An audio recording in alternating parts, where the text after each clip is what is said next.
Foos presents FoosTalk Live. I had an anxiety attack. It's going to be my last show. Just kidding. Just kidding. No. I wouldn't blame you, frankly. I love this show. So, of course, our rugged individualist and electronic Swiss Army knife comes to us from Dallas, Texas. None other than Clay Toomey. Hello, Clay. I like that intro, so free to use that one again. Wow, that was special. I like it. Yeah, it's almost better than the one where you introduces me as one of the best foosball commentators of all time. It's FoosTalk Live. You talking to me? Compelling and lively banter. Are you going to talk to us? Talking foosball. Foosball was how I measured my value as a man. You took that away. Players and fans, promoters and pros. Unedited and raw. Talk. Living in the moment. We have a lot of important things to talk about. All while practicing social distancing. Cool. We'll talk. No big whoop. Let's get this thing started. FoosTalk Live. Coming to you live from the studios of InsideFoos. It's the 53rd episode of FoosTalk Live, brought to you by InsideFoos.com. We are offering monthly subscriptions with access to some of the most exciting matches ever recorded, and lots more to come, including live tournaments, pre- and post-show analysis, interviews, and original programming. You just stand by. Also, 518 Prints, one of the best printers of promotional items, t-shirts, jackets, hoodies, and foosball apparel. Visit 518prints.com today. Also brought to you by Foosballers The Movie. Download your copy of this Joe Hestinga documentary at foosballersthemovie.com.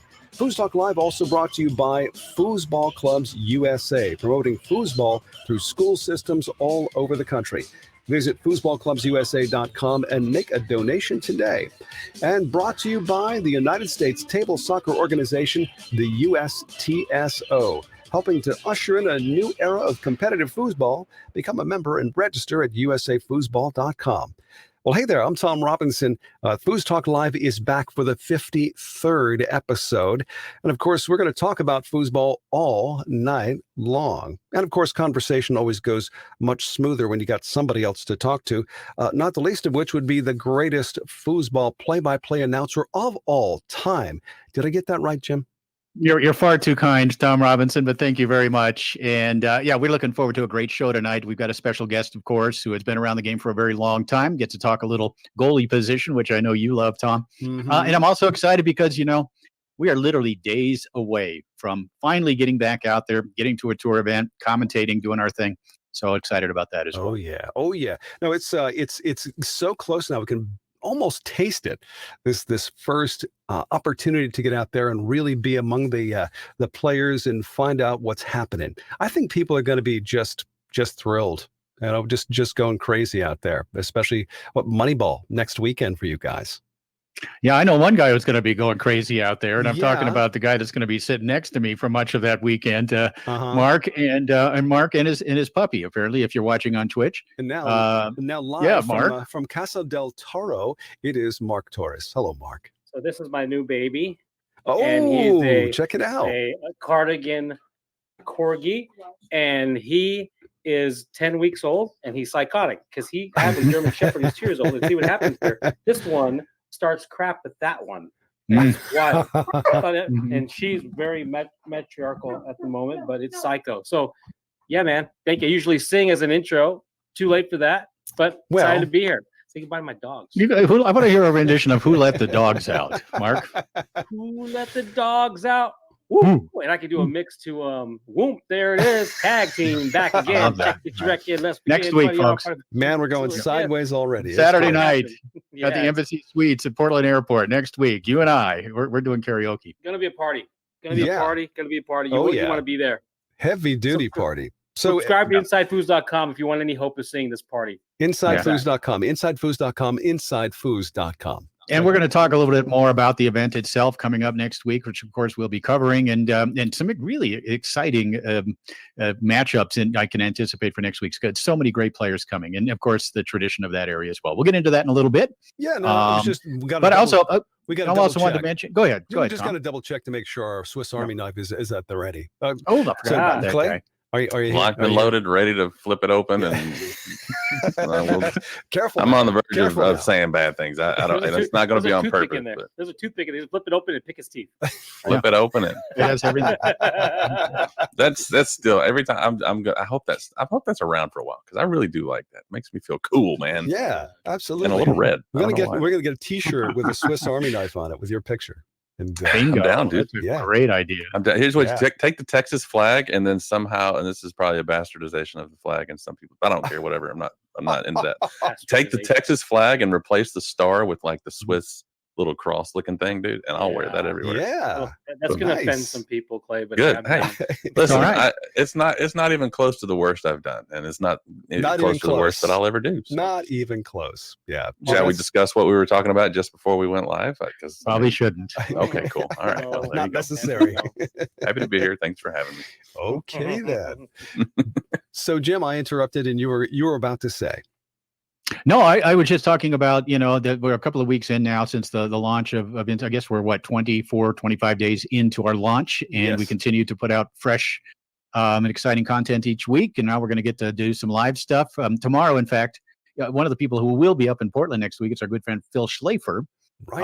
Of the Foosball Master Tour. In fact, we are debuting tomorrow at InsideFoos.com, episode 1, the original episode 1 from the 2009 Versus TV network television show Foosball Master Tour tomorrow, hosted by Phil Schlafer and me. That is cool. Part 1 tomorrow and then part 2 a week from now. So we're looking forward to that. Now the Master Tour, just to clarify, the Master Tour is really a tour of all the best players, all the masters that competed. It was. Yeah, okay. it all took place on one day in Las Vegas, and there were 16 teams, including Frederick Collignon and Billy Pappas and Robert Atha and Tony Spreadman and Ryan Moore and Todd Lafredo and Robert Mares. The list goes on.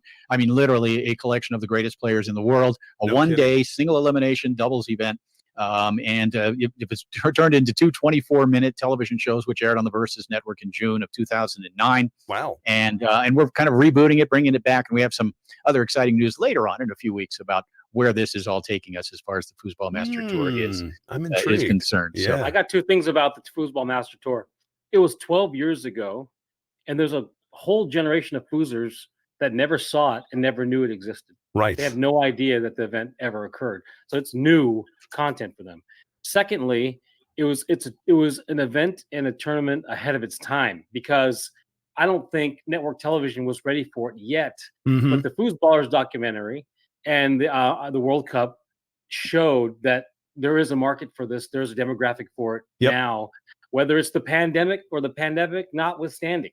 There's absolutely interest out there, and it's going to be amazing to see this revised and edited and relaunched in ways and with content no one's ever seen. No one's ever seen these matches in their entirety. So it's going to be very, very cool. Mark, I think this is, as you mentioned, is really kind of before it came out, long before its time. And the time is right when it comes to this kind of excitement, this kind of intense top of the line foosball kind of activity. Yeah, I think you're absolutely correct about that. And this is going to be really interesting to see the results and what people think of this. Yeah, for sure.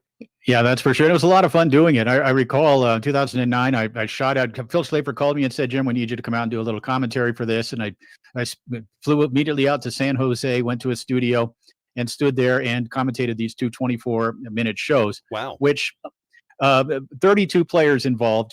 Squeezing them all into 24 minutes was a challenge that was really accomplished, a really high-end production. Mm-hmm. But it was certainly a challenge to jump around from the table over on table number 2, back on table number 3, we see that, so it was kind of like poker a little bit in that respect, but a lot of fun to do and really entertaining shows, as you'll find out tomorrow if you're a subscriber there at InsideFoos.com. Which I am, by the way. I've been diving into the collection, just searching, just going through random stuff, and found some great stuff from 2004 and then again from 2011. I mean, I've just been going back and forth in just no particular order, just checking stuff out, and it's great. It really is. Yeah, new stuff getting added every week, whether it's from the international collection from the ITSF or our own collection, which is more than 4,000 hours of foosball, if you can imagine that. Wow. And so, yeah, every week it gets bigger and better. Man. I don't know how anyone can be a foosball fan and not want access to the complete collection. I bought it I bought the whole thing 5 years ago when I first started playing, Mm-hmm. and it's just I don't know why anybody wouldn't want. And I'm not even selling it. I'm just throwing an opinion out there. Right, Like, why would right, you right, not right. want access? You know what, Clay? This is a great point because it's this is the complete collection evolved. If you bought the complete collection in 2009, I'm not sure. Jim, did you continue to have access in 2010 and 2011 and 2012? If you bought it in 09, you had to renew in order to get to 10, 11, and Okay. beyond. Oh, So gotcha. now this is a whole different animal. And what Jim is doing is so labor intensive to take the matches, individualize them, and earmark them for the players so that you could search them by player. It's a Mhm. labor intensive process. Searchable, now, yeah. make no mistake, the commitment is to get every single match. Yep. And we have access to the ITSF archive as well, right? We have access Wow. to Yep. it. So every single match that and everything forthcoming. So like Moneyball gets added to the collection immediately as part of your subscription. Mhm. So I hope people Mhm. understand that it's the collection, but it's the collection evolving and growing with every tournament every month. It's going to be pretty incredible to have access to that consistently. Right. So- Well, Yeah. this, Boy, thinking about that is making me kind of thirsty. I Tom. was just thinking the same thing, Jim. What That's a Jim great and I segue. like to do right about this time is to reveal our favorite IPA. And the thirst leads to drink. What is it you're drinking tonight, Jim? In honor of our special guest tonight, who lives in the beautiful mountain town of Breckenridge, Colorado, the Breckenridge Brewery, which is a good one, which is regionally distributed here in the Rocky Mountains. I'm going with a Drew Strop Hazy IPA Ooh. out of Breckenridge Brewery. It is soft, lush, and intensely juicy. Said it right there on the label. Intensely juicy. And I'm an IPA fan. I like hazies, of course. Let's go ahead and pop this one open.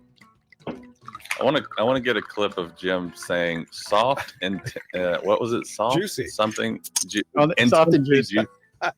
Yeah, Is that going to be in next week's opening? I think it's gonna so. be my new ringtone. What are you talking about? And I'm Looks gonna like every might time. be some mosaic hops involved there. Oh, you Look can at that see the beautiful color. hazy color. You Look see at that color. That's great. Love it. That's like an R. Kelly song, I think. Soft and juicy. Yeah, there are mountain towns all over Colorado that produce beer, and at least one or two breweries. I think we have 4 here in Durango, and this is one of them. But if you ever get a chance, take the Tour of the West IPA tour. Go through Colorado, New Mexico, Wyoming, Montana. Come down the West Coast through Oregon, Washington, down into California, where it all started down in San Diego County, which coincidentally is where I met our guest. Wow. Very interesting. That's a great piece of trivia, which we'll have to bring up later. So, okay. I've decided to go West Coast myself. This is Rogue Out of Line West Coast IPA, Newport, Oregon. And it's out of line, all right. Let's see how out of line it really is. Is that the Rogue River Brewery up there in? It's called the I think that is the Rogue River Brewery. You're right. That's where our good friend Brad Lorene lives, right on the Rogue River. Here we go. Oh, excuse me. It's out of line, but that's rather tasty. Yeah. Oh yeah, I'm totally out of line now. Totally. But that's the way we like it. And soon you're going to be Oregon if you aren't already. Oh, and so Mark, and speaking of out of line, what are you doing? Every Sunday, you guys try to get me to drink alcohol. Yeah. Uh-huh. So what I brought you instead is a copy of the Holy Bible. Oh. And I want you to know that it says in this book that IPAs are a gateway drug. And if you keep drinking those IPAs, you're going to be slinging rock and smoking that Sherm and thinking you can fly. Man, I've already stepped through that gate. But if you catch it, but at Moneyball, I will have probably 3 to 10 drinks. So just a heads up. It's a Did you segue. say Oh, amen, brother. Amen. 3 to 10 drinks. Now, how do we quantify it? 3 to 10 drinks. Does that depend upon how much fun you're having? I mean, what's the why 3 to 10? Something I'm not proud of is I have the tolerance of a small rhino, like a small 900-pound rhino. Jim knows this; he's seen it firsthand. So I don't know, man. I'll just try not to bring it to the booth this time. And like a rhino, he goes charging blindly around the ballroom, oftentimes right about 11 p.m. Well, can we get that? If we can get that on video, we'll air it. Sometime in the near future. Put it Only in if you're a subscriber. Yes, only if you're a subscriber. Yes. Oh, I'm bringing a GoPro head cam. Oh, to the Moneyball tournament. Seriously. So if you're very lucky, you'll see a live stream with the rhino with a head cam used as a horn. What? That's crazy. Don't do that, Torres. Please don't water you guys. Water. I'm looking Okay. forward to next weekend. That's for sure. Yeah. And Clay, you have to tell us what is the what was it, the 2-4-6 you had last time? What was 10-4 and 10-4 and 2. 10-4 and 2. The old Dr. Pepper, yeah. And I have one open on my desk, so I can't make the cool sound. But actually, I'm not drinking anything tonight. I'm just breathing in fresh oxygen, just in through the nose. Well, you're going to want to have something to toast with, because the people we're toasting tonight, the honor group of the week, happens to be in your neighborhood, by the way. The honor group of the week is DFW Foosball, Dallas-Fort Worth. Here's to Texas. And of course, the 30th anniversary of the Texas State's coming up. Memorial Day weekend. Yeah. Here's to you guys. We will be there. Looking forward to it. Here's to DFW Foosball and the Texas State Championships. Well, I don't know if I told you guys, but I got my plane ticket, the last ticket out of Albany, Friday night, heading for Dallas, Texas. So that is exciting. It's exciting. Boy, it's going to be a lot of fun. Oh, yeah. A lot of fun. Good time. I had a good punchline saved up after saying that I wasn't drinking. I was just breathing in fresh air. And then when we did the toast, I was going to say, I'll breathe to that. No, I didn't get to squeeze it in. So all right. Save that for another time. Not too late, clearly. Isn't it? I'll breathe to that. There we go. I love it. I love the way you did that. Wow. You enunciated beautifully. Very effective. Well, thank you. Breathing Moving is along. very important. Yes. Okay. So what do you say? Let's take a look back in time. In fact, this one is a very special FoosTalk Live Flashback with great moments in foosball history. This is a FoosTalk Live Flashback. Collignon again. Fires it home to the near corner. Suddenly it's 4-3. They still have their full complement of timeouts available to them. We're talking about Tielens and Scherkenbach, of course. Moya Tielens goes into that tic-tac. Chip set up. Moya Tielens has a chance to win the mixed doubles championship. Let's see if she uses a timeout. She sets it up in pole shot position, looking for victory. Moya Tielens executes the straight. Moya Tielens and Garret Scherkenbach have won the 2004 Hall of Fame Classic Mixed Doubles title. What a performance. That is something else, Mark Torres. Absolutely incredible. Garret and Moya put it all together exactly when they had to. Play outstanding. Totally emotional. Where you're seeing the intensity and the focus all coming to fruition in this match. Congratulations to Moya. Playing the forward position. The great Moya Tielens teaming with the veteran out of Colorado Springs, Colorado, Garret Scherkenbach, defeat Freddy, Collignon, and Cindy Head in 2 sets in the mixed doubles final to become the 2004 champions. Listen in next time for another great moment in foosball history. It's FoosTalk Live Flashback. I got to say, it's one of my favorite flashbacks so far. I mean, that was just, the excitement came right through the microphone on that one, Mike, or on your microphone there, Jim. Certainly worked. It was organic. It was natural. It was an amazing moment, and we sort of set it up early in the match that this possibly could happen. And then Collignon and Head came out and won the first set, and we're thinking, maybe not. Right. But then Moya turned it up, Garret turned it up, and it was an amazing performance. And the guy sitting next to me was none other than Mark Torres. Right. You know what, man? Listen, we always say that. Like when Fred's in the final, we always say, oh, this could happen. But Jim and I are always betting that Fred's going to win the match. No disrespect to Garret and Moya. We're thinking it can happen, but Fred's probably going to win this match in our brain. So Fred wins the first set, and we're like, And then, the moment of poise and composure was when Moya doesn't take a timeout. She takes a timeout, and Fred goes back there and probably races her pull shot. I'm going to shoot this straight on Cindy, and I'm going to win this match right here. It was really, really, that memory brings me right back to that moment. It was an incredible, incredible moment, and one of my favorite moments all time in foosball. Yeah, I've seen the video. The video is fantastic. I mean, it's just you can feel the tension in the room. It's just intensity, and to beat the two best players in the world, what a feeling! Can't wait to talk to Garret about that.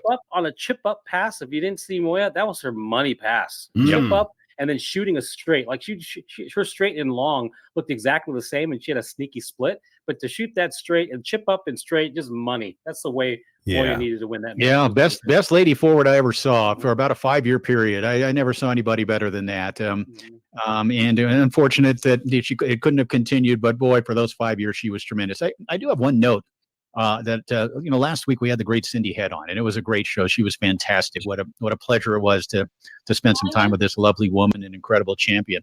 And she did tell us, about how she forward during an entire she said match last week. And I got a text from her this week saying, Jim, I meant to say tournament. I accidentally said match. I played forward the entire match. She played forward the entire tournament, won a tournament during the 1970s on the Dynamo table, which was not the predominant table at the time, but still a really tough tour with a lot of really good players. And it wasn't a major championship, but Cindy Head, several years before Moya, did win a tournament playing forward. And she wanted to make sure last week that she wanted to make sure that people understood that. Again, showing you what a competitor she is, right? Yeah. Great. That's great. Yeah, what a great time we had with Cindy last week. And that's one for the record books, certainly.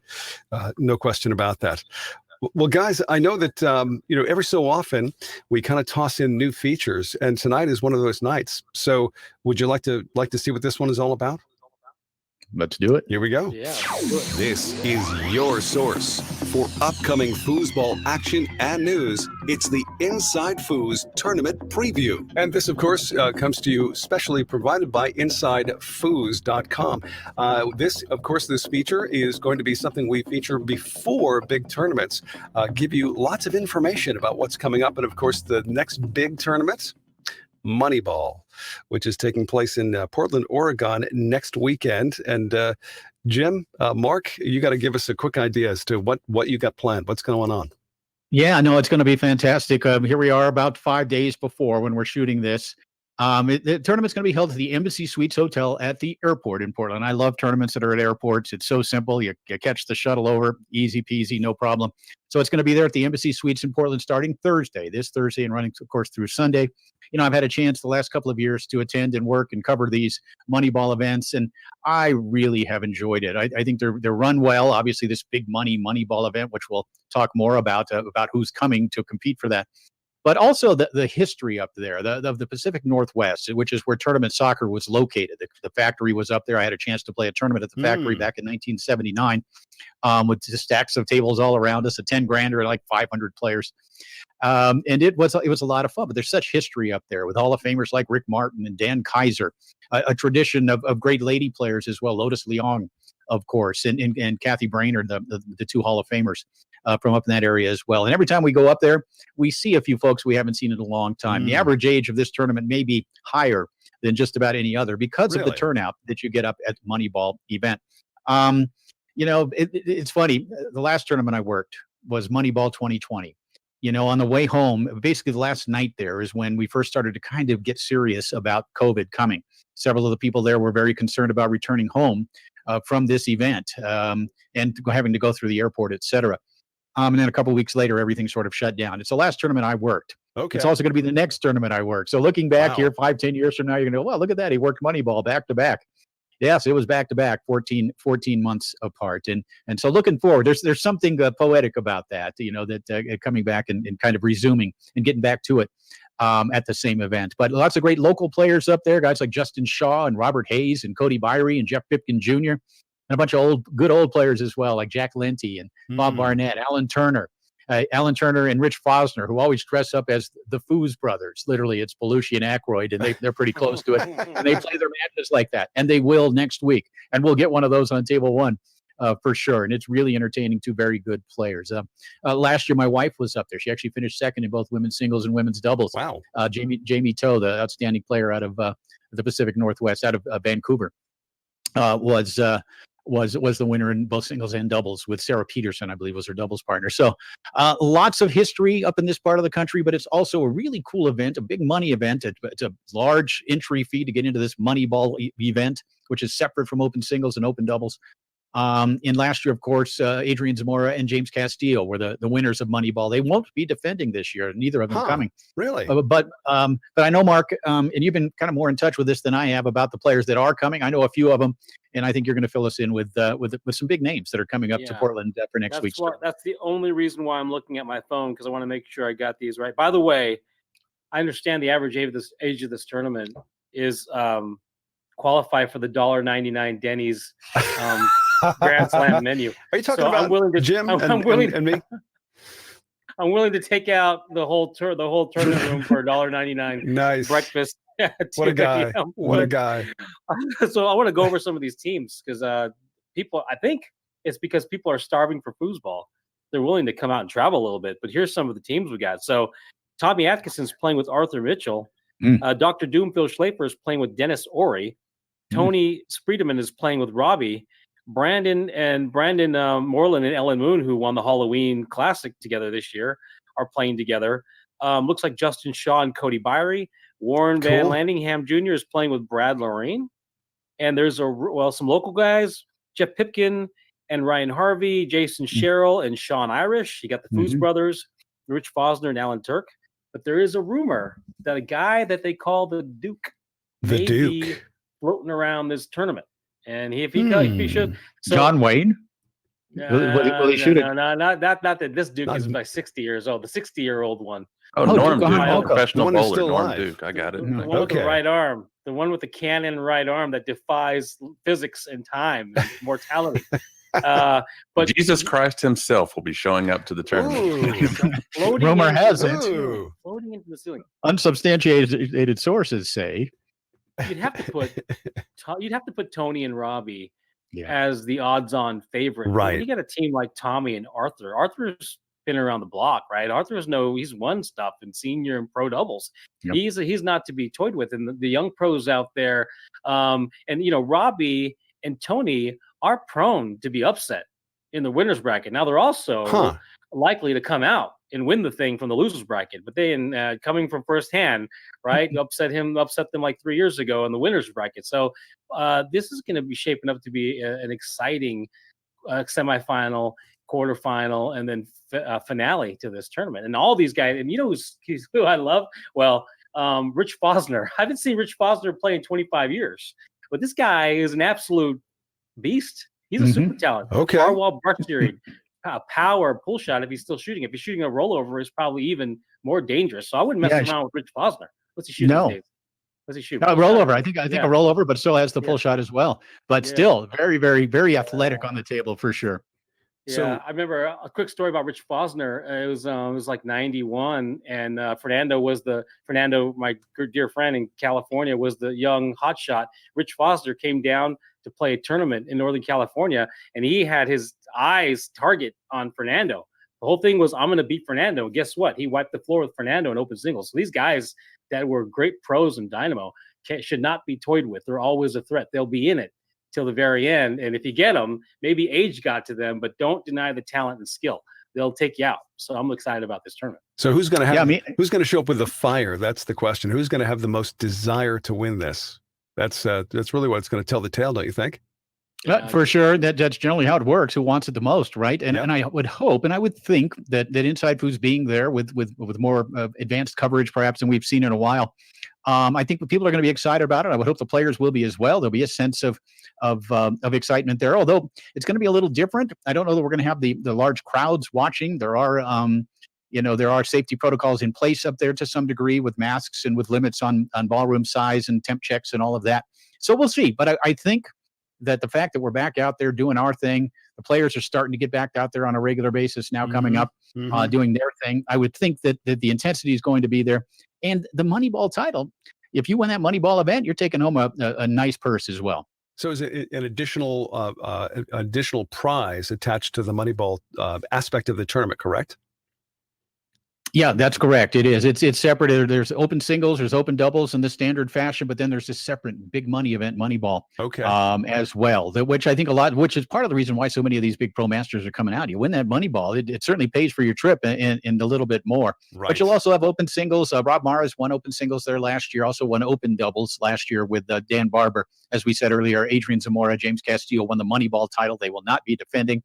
As Mark said, you got to think Spredeman and Mars are the favorites, but anything can happen, especially when you have so many of these these really pro-level players like Cody Byrie, like Robert Hayes, like Jeff Pipkin Jr., like Justin Shaw, these guys who can get a win on you. Now, that doesn't mean they're going to win the tournament, because even when Tony and Rob win, or rather lose early, like Mark says, more than 50% of the time they're coming back to win the event. Interesting. Yeah. No, and you guys are going to be there for the whole thing, giving us the play-by-play, the stream at InsideFoos.com, correct? Oh, yeah. Oh, yeah. Yeah, we'll be there starting Friday night. Friday night, 6 p.m. Pacific time is when we're due to go live. The first time that I'll be commentating a match will be at 6 p.m. Pacific time, 9 p.m. Eastern time here in the United States. Next week, Mark and I will be sitting there commentating that opening night from Portland, Oregon on Friday. So awesome. Looking forward to it. Let me put a little caveat to that.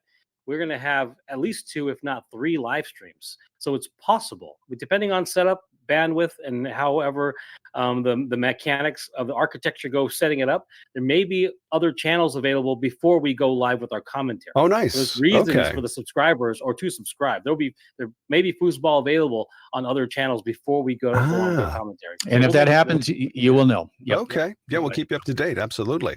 And again, that's the Moneyball Northwest 2021 at the Embassy Suites in Portland, Oregon, April 28th through May 2nd. It's going to be an exciting first time out for you guys in quite some time. So looking forward to that, to say the least. Now, of course, we'd be remiss if we didn't talk about Memorial Day weekend and the Texas State Championships, the 30th anniversary, which is taking place at the Sheraton in Irving, Texas. So, guys, what would you like to talk about when it comes to Texas State? That's going to be huge. I got a question for Jim before he jumps in. Jim, do you have any confirmation that this is the longest running tournament in the world? Longest continuous? I believe it is. I do believe it is. As far as I know, and I've been around a little bit, it is. Texas State Championships going on now 30 years. Wow. Obviously not last year, but last year doesn't count, right? So 30 consecutive years in the Dallas-Fort Worth area, a couple years in Houston as well. But yes, it is the longest running one. And it's also, Mark, and you know this, I don't know if I'm sure you've watched it. You haven't been in a while. Yeah. The hotel is beautiful. The hotel is so nice, so player friendly. The setup is really great. We're going to have our most advanced setup ever. We're going to debut some things next week in Moneyball. We're really going to debut some things in Texas State next month. And if you can't make it, watch it, but you should try to make it. Oh yeah, absolutely. It's well, by the way, from what I understand, we've already mapped it out. We're going to be doing it's a doubles match between Jim Stevens, Mark Torres, Clay Toomey, and yours truly on table 1. I'm there, man. I'm in. That is the biggest. Have we determined what we're playing for yet? We need to lock this down. Just bring a helmet. Bring a helmet. Bring a helmet. A helmet. Bring helmets. Are you a physical player? Is that what you're saying? That you're going to jump across the table? He's saying he's going to beat our head in, but speaking of heads, that's where this happens, is in his head. Because trust me, it's not going to happen on the table. I'm looking forward to it. I'm not even going to talk. I'm not going to say anything about it. I'm going to let my playing do all the talking. How about that? Well, that's probably the smart thing to do, honestly. Well, do both. We're going to have to come up with something. Let me tell you, I'm going to yap and do nothing and then win anyway. Yeah. Amy, get the table ready. I'm going to start doing repetitions every day. We do need to. We need to establish, and I think it's probably unspoken, but just in case it's not, the whole distraction rule is out the window. Yes. As far as Please. talking Goes Right. without Right. saying. Yeah. Come on, no He's going to be kidding. yelling and screaming and the whole nine. Yeah. And that will be on table 1. It will be streamed. Oh, Several times throughout the week for sure. I already want a rematch. Sorry. Anyway, He wants 2 in a row, is what he's saying. we'll take him down. Then we'll take him Excited. down, Clay. I don't think we'll have any issues with these punks. I It's don't not think a problem, yeah. man. I'm laughing all the way to the bank. No Trust problem. me, I'm laughing all the way. no problem. Push kick. I got to admit, What? Clay Toomey is a heck of a player. He really is. Clay is an outstanding player. And Tom, I haven't had a chance to play with you much, if at all. I'm guessing that your goalie game is solid, but Clay's a heck of a player. He's going to be tough to beat, Mark. It's going to be really, really difficult for us. I love it. Well, Clay, we'll have bragging rights for at least a year after that one, for sure. So The My issue bragging will be- rights are the least of their concerns. Trust me, because My issue will when be this attention goes, span. You got to get my attention first. If you guys get my attention, then it'll be interesting. Hey, as we wrap this up, right before we get to our guest, I just want to say one thing.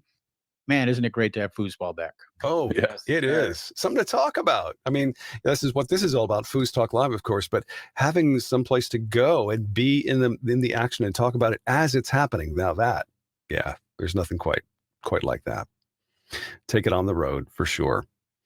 Well, of course, that is our brand new feature, InsideFoos Tournament Preview. And you'll be hearing this as time goes on, as more tournaments appear, lots more action, lots more news about tournaments coming up with the InsideFoos Tournament Preview. And if you want to know more, visit InsideFoos.com. Did I do that right, guys? Did that work out? Such a pro, man. Brilliant, man. He is such a ultimate pro. Just Do you have a nickname yet? Because if not, I'm just gonna go ahead That's and up go to you. with the You get the ultimate gloss pro. in. Ultimate Tom, pro. the ultimate pro Robinson. Oh That's what I'm man, going with. I can't fit that on my business card. What am I supposed to do with that? UP. Get a bigger business card then. All right, that's all I can tell you. Way hey, one of the reasons we get together with our good buddies every week to do this FoosTalk Live is because we get to talk to the best. I mean, the best. I mean, take for instance, last week we chatted with Cindy Head. I mean, fantastic show. What a sweet lady. What a class act. And this week is no exception. This week, we get to chat with one of the purest, best goalies of all time in the history of foosball out of Colorado. Please welcome Garret Scherkenbach. And I said that right, didn't I? Hmm? Garret? You got it. Hey, Garret. Great to have you, buddy. It's great to be here, Jim. Garret, of course. Go ahead, Tom. Welcome to FoosTalk Live. Great to have you with us. The legendary, shall we say, match back in the day in 2004 when you and Moya were there facing off with Cindy and of course, Frederico. We'll talk about that for sure. But tradition holds that as we begin this talk, and again, we thank you for being with us, one of the first things you've got to do is ask you, when was the first time you saw a foosball table? How old were you, and what kind of table was it? It was 1975. 75. And okay. it was a glass top tornado. Ooh. Wow. So 75. it goes back a little bit. And I remember that night pretty well. The very first game I played goalie. Okay. And there was 4 of us at the table. Somebody served the ball. Nobody hit it. It went in. We thought it was the greatest thing ever. Had to try that again. You're the first to admit that, by the way. No one else is. Well, yeah, I was shooting a pull shot the first time I touched a table. Everybody was trying their hardest to hit it. I don't think anybody actually did. Right. I think it just drifted into the hole. And was this up in Milwaukee? I think you're originally from Milwaukee. Yes, it was in Milwaukee, on south side of Milwaukee, KK and Lincoln area. And here's a bit of trivia. Yeah, here's a bit of you actually at that time, I think, and maybe a little bit after that, but one of the players you played with was Tony Spredeman's father, Bud. Is that correct? Bud, absolutely. Really? He was one of the guys that actually taught me a lot about the game. Okay. There was a number of players there. There was a game room that was maybe 3 blocks from my house, and we were just walking by there one night, and the lights were on, and it was normally an empty space. It had been for years. And, looked in there, and there was 5 tornado foosball tables set up. 5. And we're like, the heck is this? Went in there, and the guy says, it's a foosball parlor. I'm like, great, what's that? What are you selling these things? What? And he's like, no, it's a game. You play it. He kind of showed us how to play, and I spent the next 9 years there. Wow. 9 years. Seriously. That's intense. Now, in 9 years, of course, you probably improved your game, no doubt. And Bud Spredeman being an early influencer. So when was the first time you actually went to a tournament, like regional, local tournament with other people? It was, the first tournament that we ever went to outside of our game room was about 10 or 11 months after we started playing. Wow. And I think about 10 months. And it was the Milwaukee City Championships. All the top players were there. Guys from Chicago had come up. There was a few people from other places, but it wasn't a huge tournament. It was probably a $1,000 tournament, sure. Which back in that day was a small one, but still good money. But a lot of the top players, and it was an interesting experience. I'd never actually been in a bar. Okay, you're underage. And I was 15 years old. Yeah. God. So and we went in there, and no clue. I mean, we didn't know anything, right? We're dumb kids, and we ended up winning the tournament. What? Which we had not expected to do. This is our first shot at it, right? Wow. Who are you playing with? I was playing with Ron Greenwald, which coincidentally, that very first night that I played foosball, I played goalie for him. That's wild. And several years later, we were still playing together, and we're one of the teams to beat in the neighborhood. Yeah, seriously. And Ron was also an early coach of Tony Spreadman as well, up there in the, I think, late 80s, early 90s, or rather late 90s, early 2000s. He was instrumental in helping Tony learn the pro style as well. Huh. That's quite a legacy. Yeah, Bud's been around for a long time. And I did want to mention another fun fact. I grew up, like I said, about 3 blocks from this game room on a street called Linus Street. I think it's a 3 or 4 block long street. And Tony was born and raised on Linus Street. Huh. In a very large city. Yeah. So kind of a interesting thing. Yeah, he was across the street and like 3 doors down. Wow. From where I was born and raised. So how cool. Well, not born, but raised. Now, when did you become a resident of Colorado?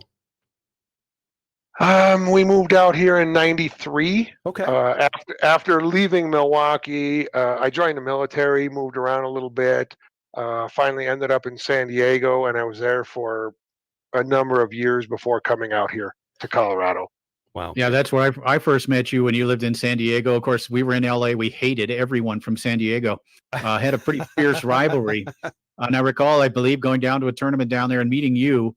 College billiards, maybe a tournament down there by the college, and met you for the first time. And I said, "Boy, this guy's really good, but he's also a little kooky and quirky," which I thought was a good thing and funny. And we had a really nice time, and of course we've been friends ever since. But and Garret, Garret also has a history with another guy we've talked about a few times on here, and that's a guy named Thor Donovan.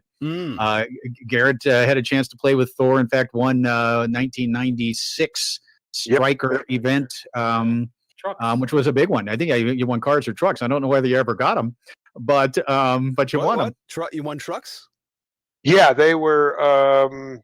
The advertised truck was a Ford Ranger. Okay. Pickup truck, and they actually had a couple on display there. And yeah, we never did get the trucks. Like most vehicles they gave away, the players ended up taking the money because it was a good deal. Gotcha. Gotcha. You had the choice between the money and the truck, and you took the money, or yeah. Okay. Wow. Yeah, but if you take the truck, you still have to pay the taxes on it. Right. Right. Yeah. But you didn't win any money to pay the taxes, so Yeah, I can see where you did So that. were you down in San Diego with like Dave Gummison and the Statulicks, and were you there in that time? Were you in that same era? Because when I met you, you were playing very predominantly with Adrian. You were playing goalie for Adrian quite a bit back in. So maybe I'm getting my time frames mixed. That was a little later. I was still in San Diego, but early on. Now I moved to San Diego in '77, and the Navy brought me out there. I joined the Navy, and I was out there for boot camp and training, and I was there for quite a while. And at the time then, I don't know, was Evan even born? I'm not sure. He wasn't playing yet, though. Okay. And there was a number of other guys, a few good players. Dan Drexler, Joe Faulkner, crazy ass Dan Drexler was another one that comes to mind right now. And there's a few other good players down there. And played on my first brown top in '78 in a game room there in San Diego. But yeah, as time went on, I started playing with Adrian and Jeep and a lot of other. Fernando and I have done a number of tournaments. Yeah, something you and Mark have in common. How about that? Yeah. Partners of Fernando. And you also played, of course, a little later in your career, but you also played with Ryan Moore, and that had to be a great experience. You guys, I think, won Colorado State championships twice. Yeah. And we'll talk a little bit about playing with Ryan. He's a lot of fun to play with, I gotta say. Sometimes a little bit too much fun. We get a little too casual sometimes. Okay. And not always the best. Not for us. I mean, you start relying on the other guy, and sometimes it doesn't happen, and not taking it as seriously as we should be. But I think we're going to give it another. Well, we'll see if we give it another try. If there's another Colorado State, that's kind of been our thing, and see if we can't get another one of those under our belts. We'll see. I don't know. We'll That's see. really quality I like about Ryan. I know it doesn't always serve him, but I like that fact about him. He's a fun-loving guy and wants to enjoy the moment, and that's why he put like some guys. And this is an interesting quality about Ryan. Some guys like Billy, who can crush the ball and have absurd lateral speed, will hesitate shooting over the middle. They'll do it, especially when it's tense, because they don't want that ball coming back in the goal. They don't want to be in a -1. They could have scored instead of gosh. So they'll do something conservative, like a pro golfer laying up. Ryan does not care. Ryan does not care. Like, it doesn't matter what the score. He'll put that thing right over the middle as hard as anyone has ever hit the ball. Yeah. And if it comes back at him, it comes back at him. But and that's part of the risk factor about Ryan, I think. But I can see, Garrett, you saying how it didn't always serve you guys when you guys get all funsy and crazy. It's not always the best thing for winning, I'm sure, right? Well, yeah, I know one of the videos that you guys have out there is Colorado State, Ryan Moore and I playing Serge Argonis and James Castillo. Mm-hmm. And we were having a little too much fun. But that's what it's all about, right? Having fun, although oftentimes winning is fun, isn't it? Winning is fun, and we were winning, which led to us having a little bit more fun. But when I watched that video, I think we were having a little too much fun. Because when things start going wrong, then you have to get serious, and that can be difficult sometimes when you've been just having fun and winning. Right. One of the great things about this show, Tom and Mark, and I'm sure you guys will agree, is we've done 53 of these now, Garrett. And we've had everybody on the show, from Mike Bowers to Mike Green to to Lewis Cartwright to other players from Bob Maloney, other players from the 70s, the 80s, the 90s on through. Ken Allwell, Trevor. Ken Allwell. Yeah. Mm-hmm. Yeah, we've had and everybody. It's been so interesting to hear their memories and their stories.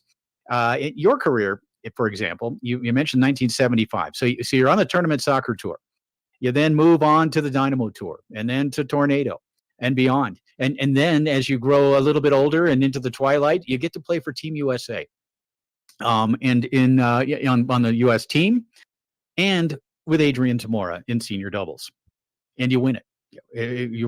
Right? Yeah. You win the championship. You win the gold medal. You've got a gold medal. You've got almost everything there is in this. You've had a chance over 40 years to see the sport evolve and grow.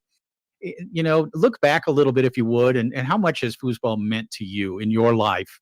I mean, it's been such a part of your life for so long. You've accomplished so much. Talk a little bit about your feelings about the sport and your life in foosball. Oh, yeah, you're right. It really has been a huge part of my life. I started playing when I was a kid, grew up in not such a nice neighborhood, and it kind of got me off the street, which was nice. And then, I just kept playing, watched the growth of the sport, and then the decline of the sport, and then now a little bit of growth again, and it has changed a lot over the years. But it's pretty much, I mean, if you want to be a professional foosball player, you have to be ready to commit to having it consume your life. Right. Yeah. And your finances. Yeah, that too. I mean, I remember in San Diego when Terry Moore first started coming into the game room where we were playing then, and wanted to learn how to play. And I had a chat with him and told him, I said, I mean, if you're ready to commit pretty much every waking hour to this game, then you're ready to get good at this, But that's pretty much what it takes. You got Terry Moore to this game, Garrett? You helped him get into this game? I mean, I was there. He came in wanting to learn how to play. Okay. And he was hungry and he wanted to learn. And Gummison and Evan and myself were the better players there at the time. Sure. And helped him along. How cool is that? Now, when did you realize that he was going to be great? I mean, was there a point at which you realized, okay, this guy? Well, No, we never didn't. We never did. No. Hey, I didn't either, by the way. No, Honest answer. Pretty much as soon as they changed the rules and allowed him to spin the rod, we figured, well, he's got to be good at something. Right. He could always get the ball, because I was there when Terry was a rookie. He's a left-handed player. He could always get the ball. It's just his pull shot was a snail, man.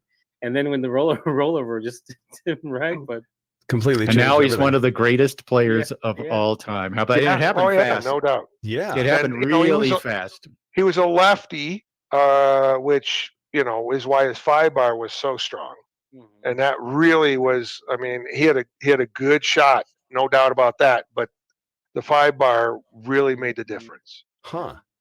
And while we got you in San Diego during that era, obviously Evan Stachlik, Eden Stachlik, the Stachlik brothers, both strong competitors, both very good players.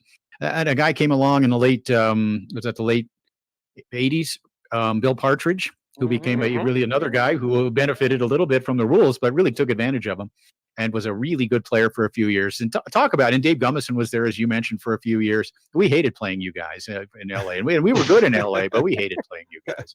And Gummison was just such a snot. I love the guy. He'd drill us, and then he would just nonchalantly just kind of walk away. And, he would just, but he's one of my best friends now. But talk about those years in San Diego and some of the great players that came out of there. I mean, Gummison was right. I mean, you guys were from LA. We were supposed to beat you. Yeah, that's just the way it worked. I love it.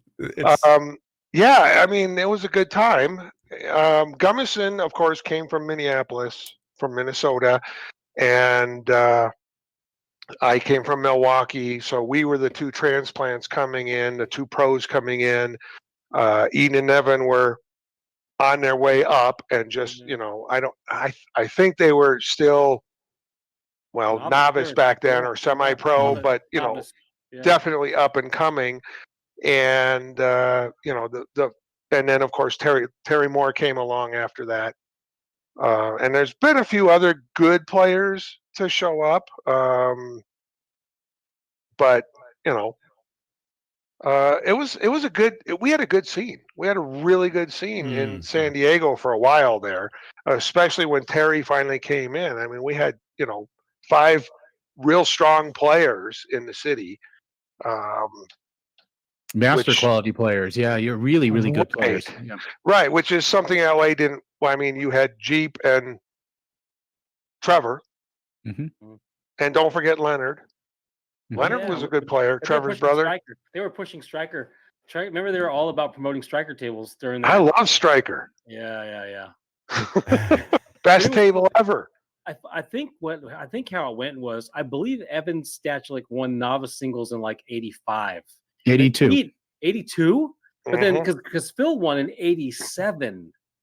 Like Phil Schaefer won 80. So there's like Evan won, and then Eden won, I think. Eden won novice singles, I think, right? And then Phil wins the last one.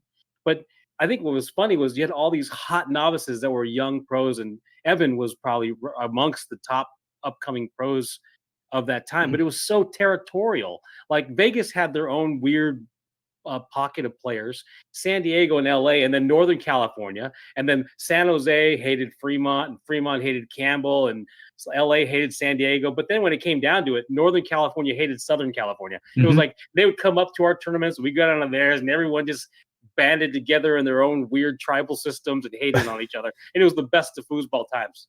So those are great memories for me too, from the late 80s and early 90s. It really was. It was quite a great scene up and down the coast of California for sure. Garret, our host here, Tom Robinson, is a player. He's a young player on at least on the tour these days. Up and coming, wants to be good, wants to be a pro, wants to be a goalie. He is a goalie. And you have always looked at the game through the eyes of a goalie. You can play a little forward. We've seen it's fun to watch you play forward, actually, because of your creativity. But you're a goalie, and you think like a goalie. And you pride yourself on being a goalie. For a young player like Tom Robinson coming up and wanting to be a goalie, what would you tell them? What are some of the things that some shortcuts maybe that you can give him to help him become a competitive, expert pro master goalie? Well, it's interesting. One of the earlier tournaments that I went to, and oh man, it might have been like Iowa State or something back in the middle 70s. It might have been 76 or 77, which is where I met Thor. I was actually having a conversation, I think that was the tournament anyway, with Mike Bowers and talking to him, just, hey, there's a guy, if you want to pick somebody's brain about playing goalie, that's a good place, a really good place to start. But he said, one of the things he gave me, and I still do this all the time. He says, if you're playing somebody new and you don't know their shot, make them hit every hole. Interesting. And first see if they can, because I've run into pole shooters that can't hit it straight or won't ever hit a straight. They go long and middle and they won't ever do a straight. But the thing is, he says, what you don't want to get into is you don't want to get to the 5th game match ball and then start wondering, hey, this guy hasn't done a straight yet. Right. I don't want to have to deal with that, right? So you want to force the issue early, make him hit all the holes, and then just force him to do the one that you think you have the best chance to get. So you have to find out what it is he likes to do, he or she likes to do, and where their strengths are and where their weaknesses are. Exactly. Okay. And then basically the goal is to make them shoot their weakness. Okay. And just don't give them. I mean, you're blocking Todd Lafredo. What do you take away? The long. Yeah. I mean, you have to, because he will kill you. I mean, there's just, you take your chances with the rest of the hole, but you just cannot let him have that thing. Right. Because he's just too good at it. And there's other players that are the same way. You have to take away their strength.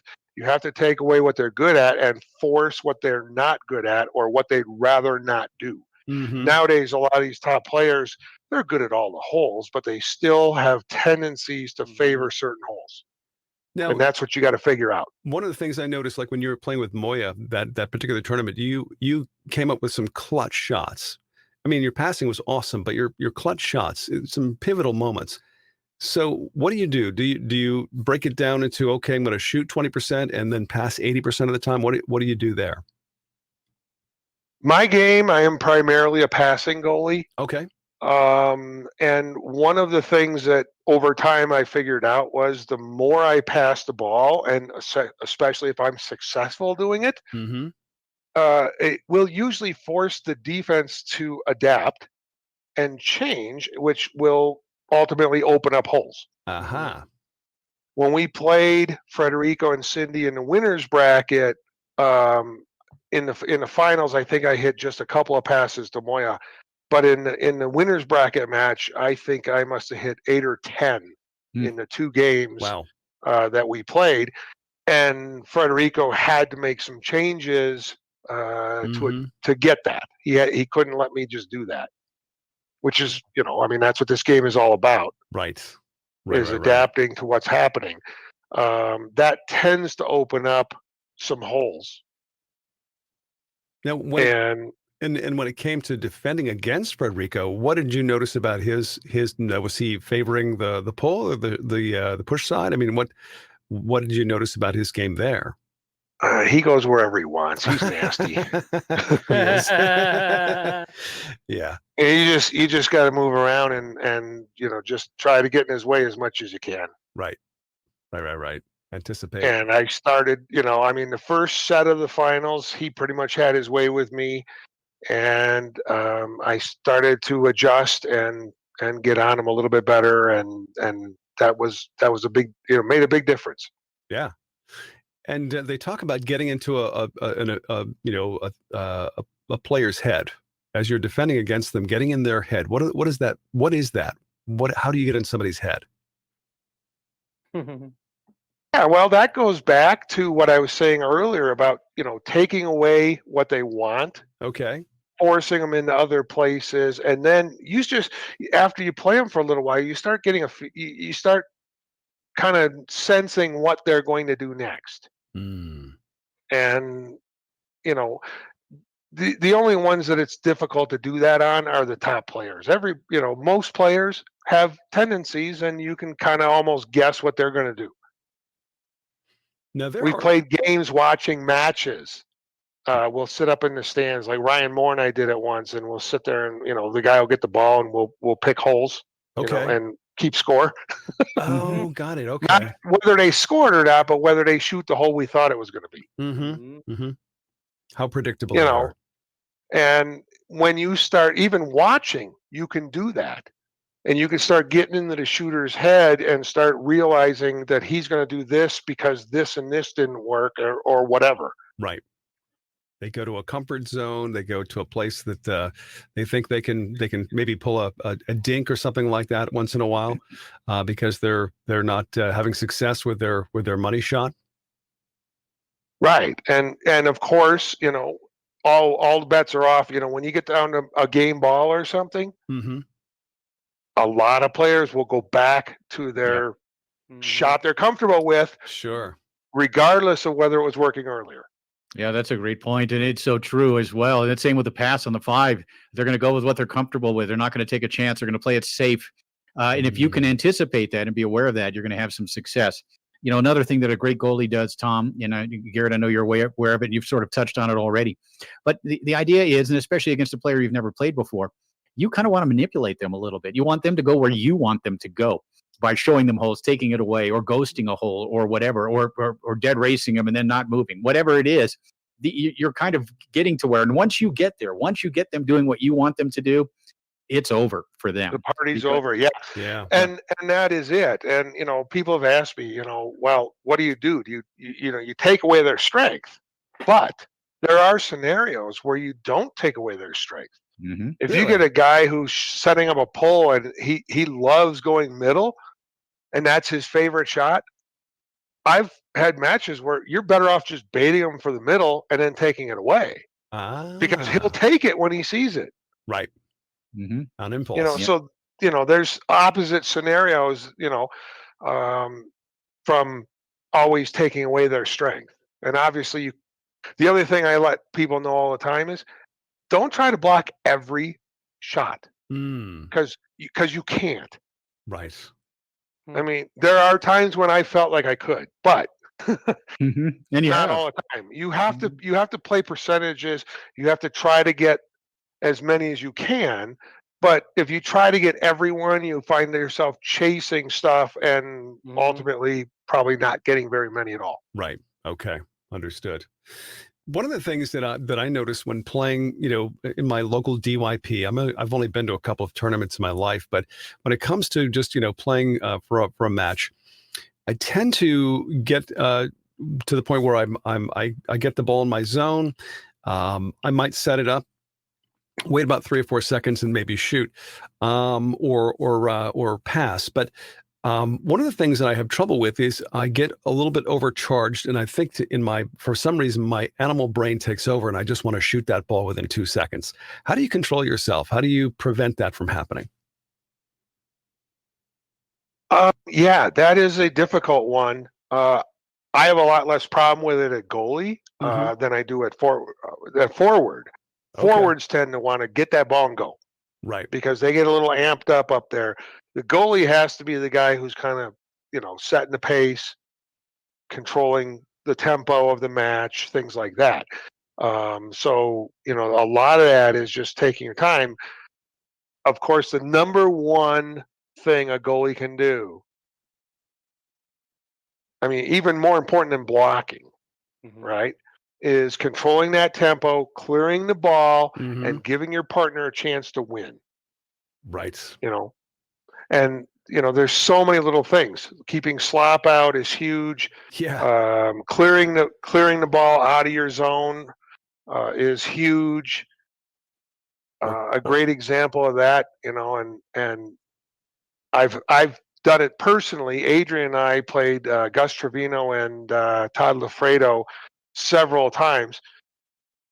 Adrian would just have his way with Gus, and in game ball, Gus would block him, and they'd win. Yeah. It's painful.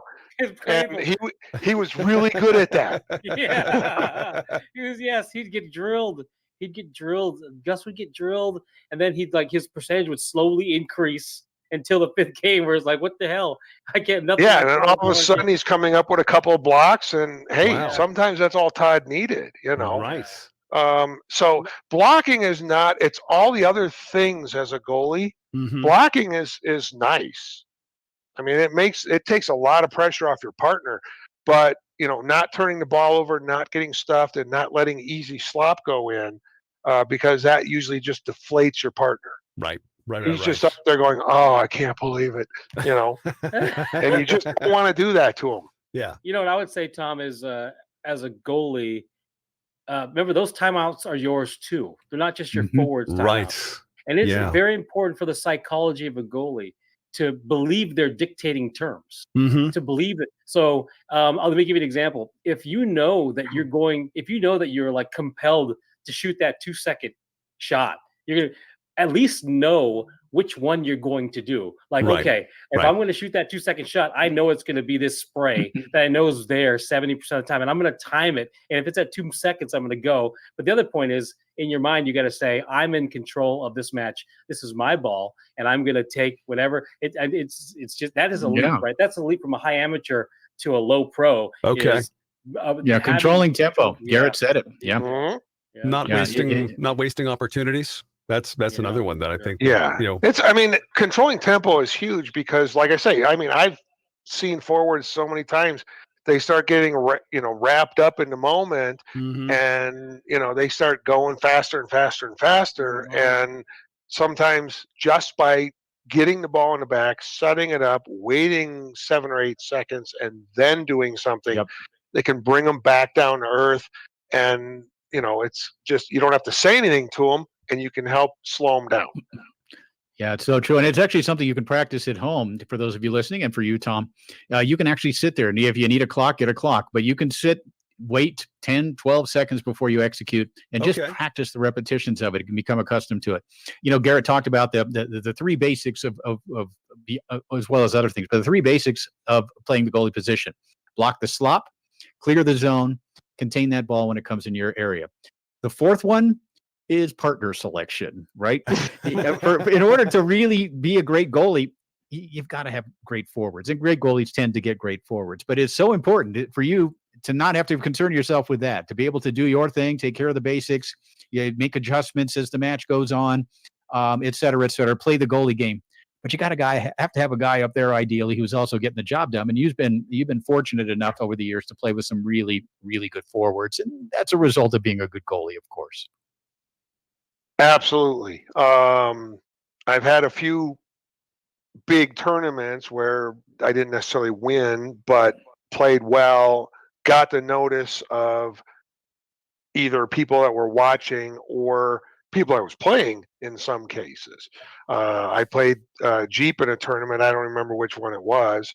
And we ended up beating him, and then he asked me to play with him because I blocked him so well. Yeah. So, and he liked the style of play where I was taking my time controlling the game and hitting passes and stuff. Jeep's all about extra shots. Yeah, for sure. It's gotta be. But one thing I think, as the years have gone by, and as somebody who played with Jeep, as somebody who put up with Jeep for about 20 years in Southern California, being me, I have a real respect for him in retrospect, looking back on his game. Right at the time, we thought, this guy, whatever, he's kind of irritating. He takes too much time, all of this. But now when you look back on it, the guy was an extraordinarily smart player who really got the most out of his abilities. Yeah, he really did. And I think as the years have gone by, he's a Hall of Famer now, deservingly so. But I think the appreciation for the quality of that guy's game, the little things with that guy's game over the years, for me at least, have really expanded into where I have a great deal of respect looking back on his game. And as someone who stood behind him and played, he did things a little differently, didn't he? But at a pretty high end. He did. Yeah, definitely. I mean, go ahead, Garret. Oh, sorry. Yeah, I mean, how do you say that? I don't think he had quite the talent as some of the top players do these days. I mean, some of these guys, you get the Spraydemans and Mares and these guys. Jeep was good, but it was more being smart, thinking it, and dealing, adjusting to what he had. He learned on the 5-bar, for example. I mean, the rule was the ball could stop for a second, and yes, it did. And then he passed it because it was allowed, and he got the most out of it. And he developed a very strong 5-bar because of that. And then they modified the rule, and he had to adapt. But he was, like Jim said, a very smart player, made the most out of what he could. So, like, it's only in retrospect, because when I was a younger player, Jeep was painful to play against and painful to play against and watch. And as far as push kicks go, and he had the weakest push kick of all the top push, like the weakest, but he had all the middle dinks and all the inside dinks. And when I first started playing, he had just won open singles at the Worlds. Yeah. And he was meditating under table still. He'd be meditating under table, like in a yoga position, sitting there, call a timeout, take a deep breath, and meditate on his timeouts in between. Oh, that's how he won open singles at the Worlds. Wow. And so it's later in my later years that I've grown this affinity for these players that maximized what little they had and got the most out of it. And very few of those guys can win a world championship. Now, Gus Trevino's another guy. If you ever see this guy shoot with this 2-bar, you would have thought he just started playing.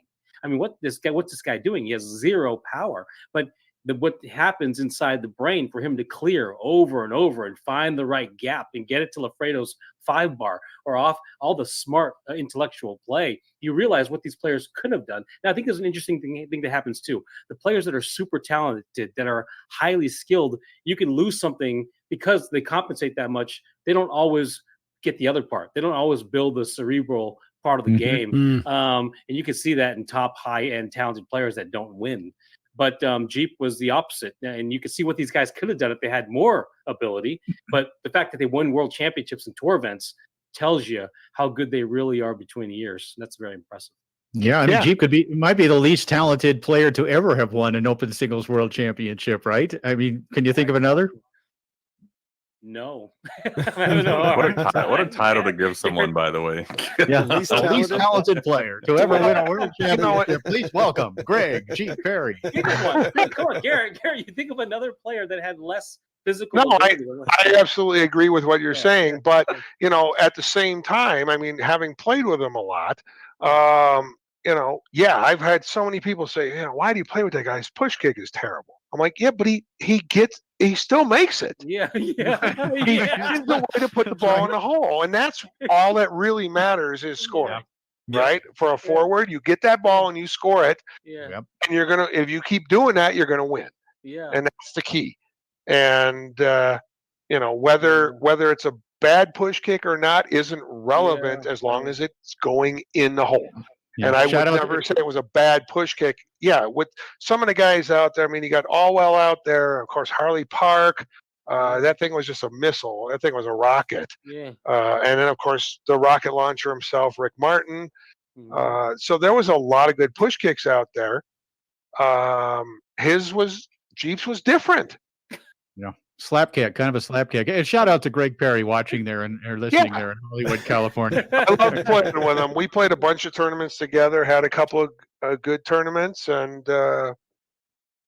fun times. Underrated 5-bar defense too. He would get on people. Like he'd get on people and just steal the ball, and then he's taking all 10 seconds. And I watched him and Steve Morey in Mountain View, California, get to the table and say, "Okay, we're not going to play with time limits." And I thought my eyes already started bleeding. I'm like, this is actually happening. These guys are doing this, man. I couldn't stand it, man. I walked away. But hey, man, love those 70s guys with their rules, man. It's great. Yeah. So Garrett, all right, enough about Jeep. Yeah. So Garrett, after all this time, I mean, decades of play, and you've seen all different styles, all different players. What is your favorite era of foosball? Honestly, the late 70s. Oh, okay. It was easily. I mean, that was prime time for foosball. Mm-hmm. The brown top was out. I always really liked that table. It was one of the best tables ever made, I think, as far as what you could do with the ball. Right. You could do pretty much anything from anywhere. And not all tables allow you to do that. Yeah. No, you were playing on a glass top Tornado in 1975. I mean, you played on the other tables, tournament, soccer, etc. What tables did you like best? I enjoyed playing on the Tornado, the glass top. Okay. About a year into playing, we got our first tournament soccer table, mainly because that's where the tour was. Right. That's where the money was. That's where the tournaments were. So we had to learn, and it was an old green top, square foot, still had the springs instead of the bumpers on the rods. And we learned how to play on that thing. And, and then we started getting some of the newer ones in. And shortly thereafter, the blue top came out. We got a few of those, and they replaced most of the Tornadoes then. And we had a dynamo with the 8-foot hole. The 8-foot hole. Oh my goodness, that thing! You could do a dot spray and not get 3 inches from the corner. Wow. Wow. I mean, that thing, it was so big. Yeah. It was like 9.5 inches or something like that. Jeez. It was massive. But the tournament soccer was also fun because it was a much smaller hole. Mm-hmm. And being a goalie, I went, hey, this is kind of fun. Yeah. Guys are having trouble scoring on this thing. Right. Less to worry about. I like this table better. Goalie's table. Yeah. That makes sense. So I mean, after all this time and all the different people you've played with, what's the most outrageous match you've been involved in, and why was it outrageous? Wow, good question. I'll tell you what. There was one match I like to bring up every now and then. It was at the World Championships. Adrian Zamora and I were playing Steve Biney and Don Swan. Okay. And I think I don't even remember how far we were. Fairly along, we were a ways along in the winners bracket. I don't remember how far, and it was a tense match. It was very close. First 4 games all went game ball. We're in the 5th game now, and it's like 3-3 in the 5th. Bunch of people in the stands watching and everything. Pretty good match going on, and all of a sudden a banana lands on the table in the middle of the table. What? A banana? Yeah, a banana, full banana in the peel and everything, just lands in the middle of the table during play. And that happened in a lot of Don Swan matches, coincidentally. Seriously. Yeah. As it turns out, that came from the stands. Somehow a guy in the stands threw the banana and landed it between the 5 bars. Wow. It's a good shot. And, and it just broke the tension so much. And the rest of the match, I don't even remember who won that match, but it was just, it was such a tension breaker to stop and laugh at that. That's at great. First, everybody was like, what the heck? And then we just started laughing and went, oh, okay, this is. What an appealing story. I knew it. I knew you could not stay away from it. For a second there, when you said banana, I thought you were referring to somebody took out their gentleman's sausage in the middle of a match. Wait a minute. Slow down, Tom Robinson. Slow down. Filthy, Tom. That is the most red I've seen. Wow. Tom, are you wearing pants right now, Tom? What are you doing? Gentleman's sausage. Oh, let's shift gears here. No pun intended. Oh, no. Oh boy, Was that a that's stick going. shift That's going in reference an there? intro. Yeah, that's going into an intro. Golly, man. All right, Garret Scherkenbach is our guest tonight here on FoosTalk Live, and it's been a great pleasure spending time with one of the best goalies, a bunch of best pure goalie. I think Tom said it in the intro, a pure goalie. That's what when people think about you. Obviously, your last name Scherkenbach helps, but you're a pure goalie. A guy who started in the 70s, continues to play to this day. You had a chance, and I touched on it earlier. You had a chance to play internationally. You had a chance to go over to Europe to compete for Team USA on both the national team and in the World Championship side of things as well. As somebody who had seen it all, had done it all, had been everywhere, had lived in the upper Midwest and on the West Coast and now in Colorado. When you went overseas and initially played for Team USA, how was that different for you? Was it exciting for you? We've had people say, Steve Murray, for example, says it's the best thing that he has ever done in foosball. It's his greatest experience. Cindy as well. Yeah. And you, as someone who has competed and won gold medals for Team USA, talk a little bit about your experience doing that. Well, it is so different. The structure of the tournament, the environment, everything is just completely different than what we're used to here. Going over there, you're playing on multiple tables. You're playing against people from all over the world with different styles, and like I say, the format of the tournament is different, and it takes some getting used to be able to move from table to table during a game. Mm-hmm. From one table to from your table to another table during a game, right? Is not easy. It takes a little bit of practice. You got to get used to the tables and get used to doing that. And over in Europe, they're used to it. They do it all the time.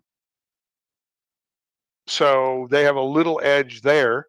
But it is very different. And of course, representing your country and representing the United States is huge. You're playing you're not just out there playing for yourself, but you're playing for your country as well. So I can't wait to go. Yeah, I mean, when it comes to playing in Europe, I mean, of course, we've talked about this many times. The crowds there are much more into what's happening on the tables. They're cheering, they're yelling. Do you find that a distraction, or does that pump you up? Honestly, I don't really even notice they're there. Yeah. Really? Yeah. Okay. Because I'm focused on what's happening on the table, and don't really even notice them.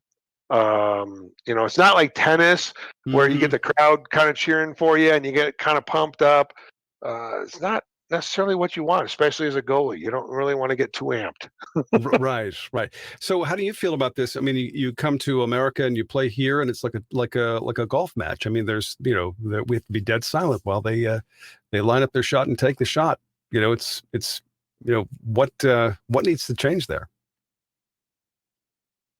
I don't know. Back in the 70s, we had the big crowds.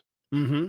I mean, you can search the internet and find when Todd Lafredo and Gil Jackson won their match, and you look at the crowd and how many people were in the bleachers. And of course, we didn't have video cameras and monitors and everything where you could, if you wanted to watch it, you had to be in the stands. Right. I think it was Rick Martin that said when he was inducted into the Hall of Fame that when he played that match, they estimated there was 5,000 people watching that match. Wow. Live. 5,000. It was crazy. There was a lot of people there, and there was so many people there that a lot of them couldn't see because there wasn't enough. They had bleachers on all four sides of the table, and they couldn't get everybody in. Right. 5,000. That's astounding. And of course, nowadays we have monitors, and there was a time, Jim remembers this, in Las Vegas where you go up to your room and watch a match. Yeah, I was there. Yeah. Right. The tables were mic'd, and you picked up all kinds of funny stuff. Yeah. Oh, yeah, but So Garret, I got something for you. I remember you going on a run. I think we're calling you a pure goalie, and you are, and your mentality is that way. But I remember you going on a run in open singles, maybe more than one time. Did you like I remember you beating a bunch of masters in open singles in a major in the 90s. Did you got go on a run, like get 5th in open singles? You beat like Todd. You beat a bunch of. Does this ring a bell? Yeah, I did. And yeah. a lot of that really, I mean, my forward game is definitely not my strength. A lot of it had to do with the fact that if I was blocking my opponent well, Yeah, I had a chance. Yeah, they're gonna be To hang in there, and I've got enough tricks and stuff to get through it. Hopefully, a lot of times the best singles players are goalies, right? Because you understand defense. You're kind of like a catcher in baseball, where you understand all the angles, you understand the game better, and then it's just a matter of whether or not you can score enough in singles to really get it done. But no, Garrett's had a few runs in singles over the years. Yeah, I remember one in the 90s, and I was like, "You just beat Todd. You just put." And he'll shoot a push kick. Garrett, he left one extraordinary push kicker off his list. But it was him. It was him. I think it was Garrett. You try to bring attention to your own push kick. Sorry. No, it was Garrett. Garrett can hit a good push kick as well. Yeah. So Garrett, after all this time, you've played with a lot of different people. Is there one person or players that you always wanted to play with, whether they be living or dead? But who would that be? Jesus. Yeah, tough call. I mean, as far as who I've played with, Thor Donovan. Man, I love playing with that guy. Thor, of course, one of the nicest guys ever, and he was just a lot of fun to play with. Fernando, also another guy who was a lot of fun to play with. He's very quiet and kind of keeps himself on the table, but he's kind of got that it's all good attitude. Doesn't matter what happens. Which is a good or bad thing. Who knows? And by the way, Tom Robinson, I always prefer to play with living partners myself. Well, so Garrett, what's next for you? I mean, obviously we've all sort of been in semi-retirement from playing here for better than a year. Do you anticipate getting back out there? I think you touched on maybe you and Ryan would play again. Do you still embrace the idea of playing some foosball out on tour or even internationally in the future? Yeah, absolutely. In fact, yesterday I played my first, local. I went to Denver and played my first local tournament since COVID started. Cool. Wow. So, they're starting to relax the restrictions and allowing people in to play and everything. And how'd you do? So, who'd you play with? How'd you do? I did okay. I played with Kurt Mason, and we ended up with third after losing our first round. Nice. So, I think everyone should. A couple guys there that people might know. Rob Mares, for one, maybe. Yeah, getting ready for next weekend. He's going to be out in Portland with us. Yeah. Yep. I'm sure that's why he was there practicing. So, but Cindy Head was there. Wow. And a number of others, but yeah, that was my first actual tournament in over a year. Yeah. So, played well and looking forward to being able to get out there again and hoping to be lucky enough to go to France next year if that actually happens and represent the U.S. again. That would be cool. That would be great. Now, do you have your gold medal prominently displayed in the house? Sure. Yeah. That look was like you didn't know which sock drawer it was in. I had a room. I had a table that I have recently sold my table, so I don't actually have a table in here. We kind of changed the layout of the room, and instead of being a family room with a foosball table in it, now it's a family room with a television and a couch. Got it. But there's a bookshelf with a few of the more important trophies to me and the medals hanging there with it. Nice. Very cool. Yeah, that's amazing. Right next to my mixed doubles with Moya. Wow. Yeah, those are two special ones, two special memories for sure, and what has been a really great career, a continuing career. And again, hopefully, I anticipate if you want to be in France in 2022, you will be there. defending your title or competing for Team USA on the senior team these days, which is the senior team. And I've talked about it. The senior team for the United States, Tom Robinson, could probably finish in the top 3 in the men's division oftentimes because of the quality of the players on there, the Hall of Famers that are on there on that team. And it's got to be a great privilege for you to compete with that group of players. Oh, absolutely. There was 8 of us, and I think six of them are already in the Hall of Fame. Yeah, that's something. Mm-hmm. So, I mean, there's, we didn't have a lot of slouches for sure. No. For sure. Well, it's great to see. And we hope to do a little better than we did last time. You lost to the Brits. You lost to a bunch of bar players. Upsets, and we had a chance to talk to one of those guys, Reese Roberts, who was on the team. And it literally, to me, is like one of the biggest upsets in the history of foosball. It's a bunch of pub players beating 6 Hall of Famers, and they think of it that way as well. It's like the biggest thrill of their lives. I gotta tell you something right now about that. I've said it once before. I'll say it again. When Steve Murray hears this, he's probably going to need an antacid and to go to sleep immediately because he hates this. He hates this whole thing. This whole conversation right here is something that he would probably like lobotomize if he get excited to his brain. It is a thing for Steve. And on line 3, we have a caller. Hello, go. No, I'm kidding. It was a tough one to stomach. They actually chose the Garlando as their table, even though they play on Tornado, just because they knew we were going to beat them on Tornado. Well, it turned out we beat them on Garlando and lost to them on Tornado. Yeah. Really? Wow. Yeah. How ironic is that? Although Garlando is a tournament table in Britain, so they had some experience on it. Go ahead, Clay. No, I just said wow. I don't know what me.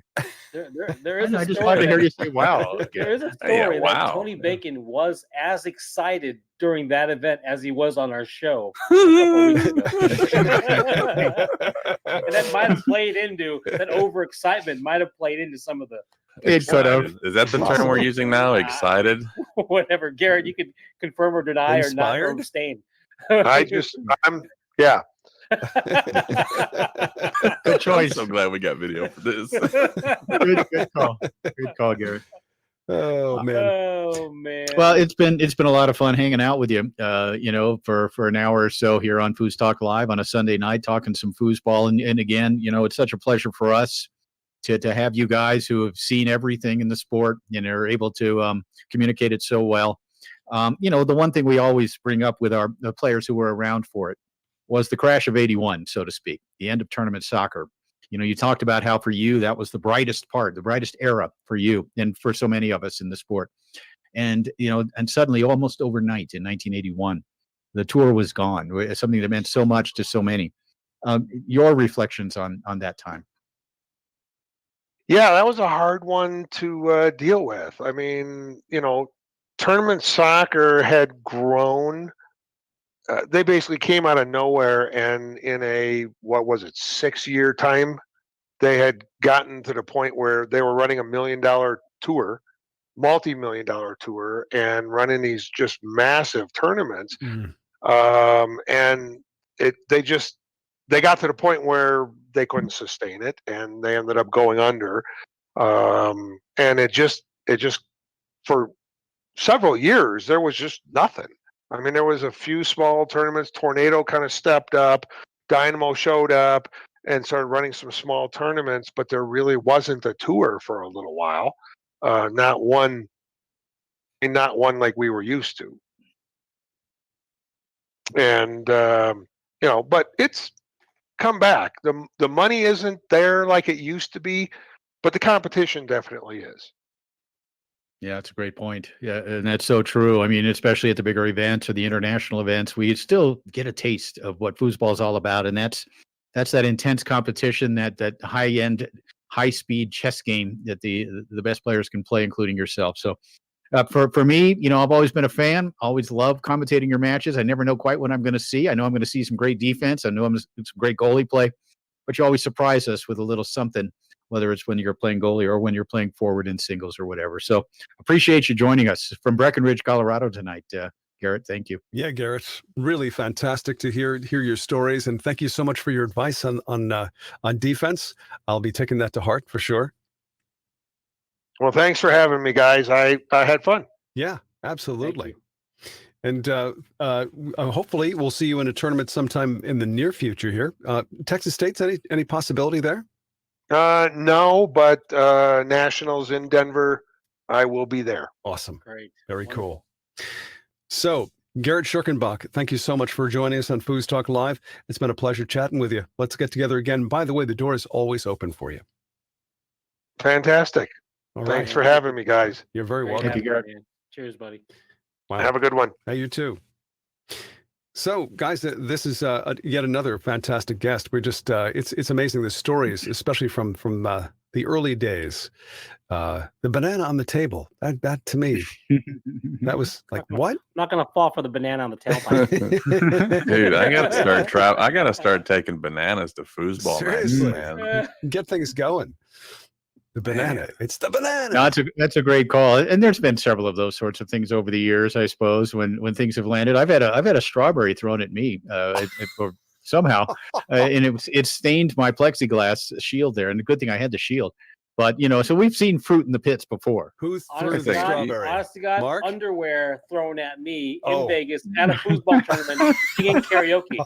And I will not admit who it was who threw the underwear, but it was a Hall of Famer. Wait, Swear to God. what kind of underwear are we Hang on. talking here? Hang on. Boxers? Or were they jockey shorts? What were they? Panties, baby, panties. Oh, That's oh, the first oh, thing oh. you know it was panties. So, Boo.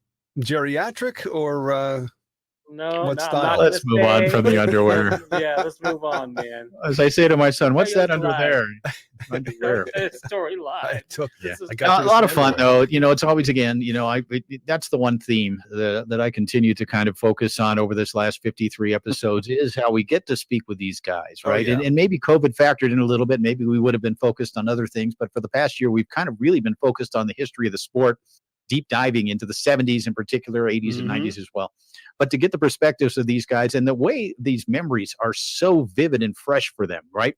I mean, thinking back, these were some of the grandest times of their lives. Right. And there's such great memories for so many of them. And everybody, as we said, from the great Mike Bowers to tonight, Garret Scherkenbach and everybody in between, really just a pleasure for us, I think, to hear these stories. And I hope for our listeners and viewers as well. Yep. Just a great taste of what makes foosball great. And people like I do Garret can inspire us to, shall we say, make those new memories for the future. But I want to add to this theme because foosball is a niche novel sport with a global capture, by the way, but it is a novel sport.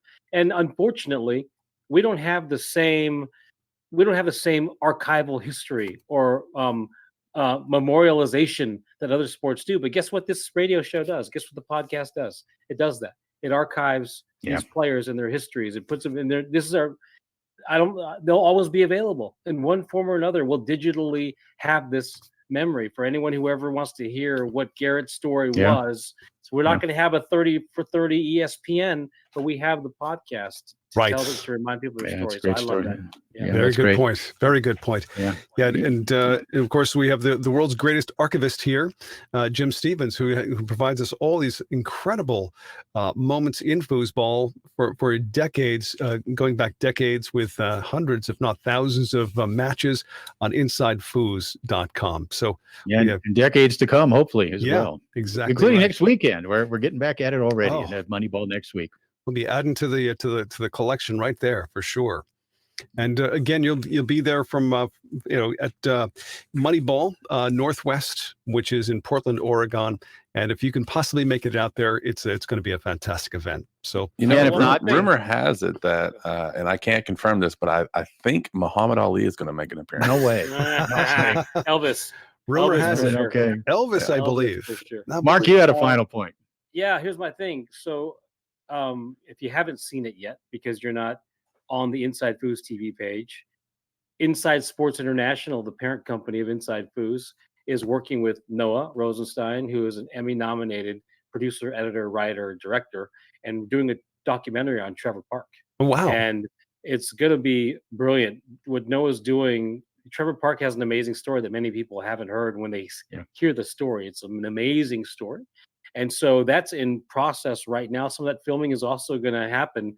Some of the B-roll and other footage and some of the live interviews is going to happen at Moneyball. But our Kickstarter you can pledge. There's still amazing rewards, by the way, on the Kickstarter. All the Federico belts are gone, and all the Tony Spreedeman jackets are gone. But there's still amazing stuff, including the opportunity to be a producer and pledge and get an end credit or beginning credit and an IMDb credit for supporting. You mean people can be producers of this documentary, is what you're saying? They can be identified as producers of the documentary because the pledge money is going to the support day-to-day operations, including we can never naturally afford Noah, by the way. Noah gets is a world-class artist, crafts person, Hollywood editor. He could probably literally write off his time that he's given to you. Yeah, probably. Yes. For the really tax amazing. purposes. Sure. For sure. He may do that. But he probably but just check out our Kickstarter, kickstarter.com, Inside Foos. Take a look, watch the video on, if you haven't seen it yet, go to the Inside Foos TV or Inside Foos page, Facebook page, and watch the Trevor Park teaser for the documentary we're doing on Trevor Park, and then check out our Kickstarter. That's my pitch. Yeah. I love it. No, and thanks for everybody who has pledged so far, and those of you who are still waiting to pledge. But we appreciate it. And, we have a vision here at Inside Foos, and I know all of you do as well. We've got a team of more than 35 people now with that vision who can implement it step by step moving forward. And we're excited about it, and we appreciate all the excitement and all the great feedback we've had so far from what we're doing here in these first 25 days. Yeah, fantastic. And thank you so much in advance for your donation. We greatly appreciate it. It's such a great cause. So, guys, any parting shots before we go? I know that Mark, you had one? Yeah. Jim? No, man. Thank you very much, Garrett. Awesome having you here, man. And looking forward to the next show. We're going to be on. We're going to have some kind of hybrid, maybe, if not hiatus. Yeah. Because we'll be in Portland at the Moneyball show. Mhm. So we'll figure that out. I guess we're going to figure that out on the fly. Suffice it to say that FoosTalk Live will be with you next week at the usual time, 9 Eastern, but we'll be eavesdropping on the Moneyball tournament. I guess that's probably the best way to put it. Eavesdropping. And we may see some guest hosts popping in as well on this end. I like it. No, we're going to be there for you, and we'll bring you a little flavor of what has been happening during the course of the weekend up in Portland. And for me, Friday night at 6 p.m. Pacific time, I'm excited. I mean, it's been 14 months since I've done what I love to do the most, and that is beyond my family, but to commentate foosball, to be a part of that foosball family. And so I'm looking forward to that. 6 p.m. Pacific time on Friday night. Inside Foos is back. Very nice. And Clay, any parting shots? Well, I can't wait for the commentators' curse to return. Let's start that over. Try that again. I can't even talk. The commentator's curse back in full effect. I can't wait to see what the first one will be. I've been watching. Hey, I'm just going to go on record as saying that I'm going to say top 3 episode for me tonight. I enjoyed so much of it just as a fan of foosball and listening. I actually learned a few things, which is rare because I have a hard head and things don't seep in very often. But technologically, dude, this was so cool. It's the first time we had a guest with video, and that was totally just like an accident. Like I didn't plan for it or anything. It just kind of happened because we had a tech savvy guest, and I appreciate that. And thanks to Garrett for that. And you can see this was a lot of fun, man. Yeah, this and you can very cool. Yeah, one thing about Garret Scherkenbach, great goalie, great foosball player, great history, but the man can talk as well. Oh yeah. He carries the conversation very well. Absolutely. That's not a criticism, by the way. Not a criticism. Makes it easy on us, man. It does. I love it. No, it's fantastic. And thanks again to Garret Scherkenbach for being with us. And we will be back with you next week for another edition of FoosTalk Live. FoosTalk Live is a product of and as per Inside usual, Foos. All rights reserved. Brought to you in part by InsideFoos.com. 518 Prince, Foosballers the Movie, Foosball Clubs USA, and the USTSO. Tune in again next week for another episode of FoosTalk Live. In the meantime, we'll see you foozin'.